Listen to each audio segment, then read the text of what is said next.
Hi, I'm Nicholas with Turtle Island Tetragrammaton.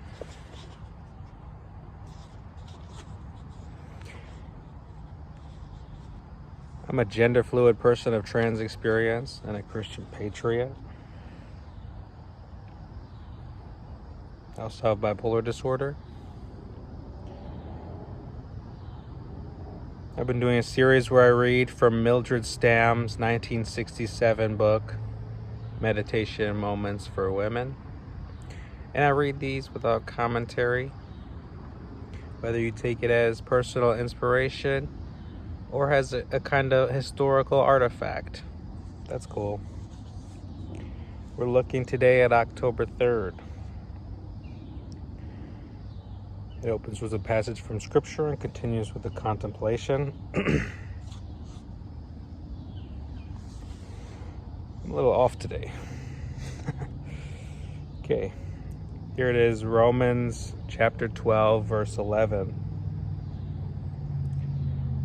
Not slothful in business, fervent in spirit, serving the Lord. There are people who conduct their business so efficiently that we often remark that they seem to have an, quote, eye for business, end quote.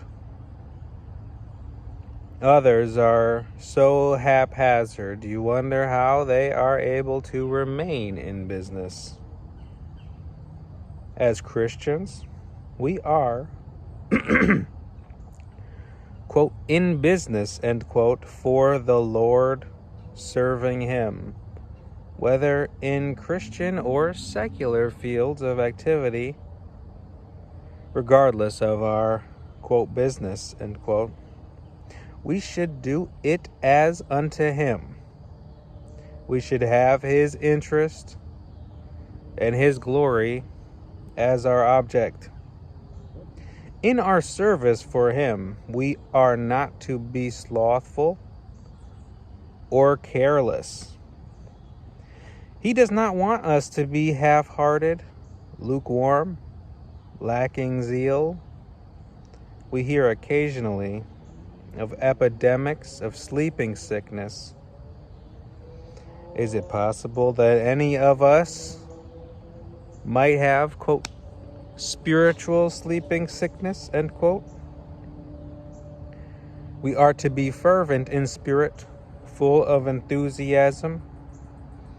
Those who are interested in sports are enthusiastic, often showing it outwardly. Why shouldn't we be just as zealous in whatever we do for the Lord? One day after I had finished speaking, a girl came to me saying, quote, I am so glad to hear someone excited about Jesus Christ, end quote. It has been said, quote, as a bond slave whose heart is captivated by the loving kindness of his master, will perform devoted service far beyond the call of duty. So the Christian with fervency of spirit will serve the Lord, end quote. Have we become apathetic in our service for the Lord?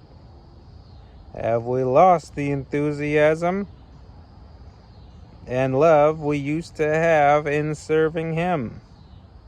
We can ask God to give us again the joy and fervency we need to make our time really count for Him.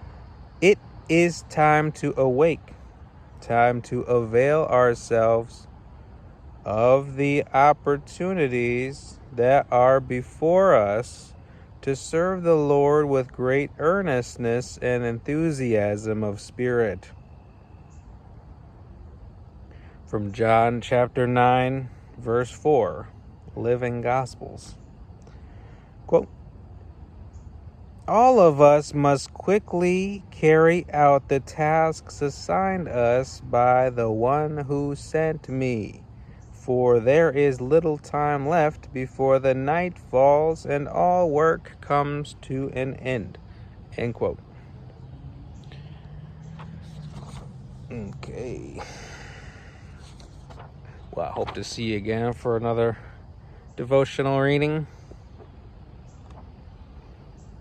Hope you have a blessed day. And remember, I'm still rocking with you. Be well. Thank you.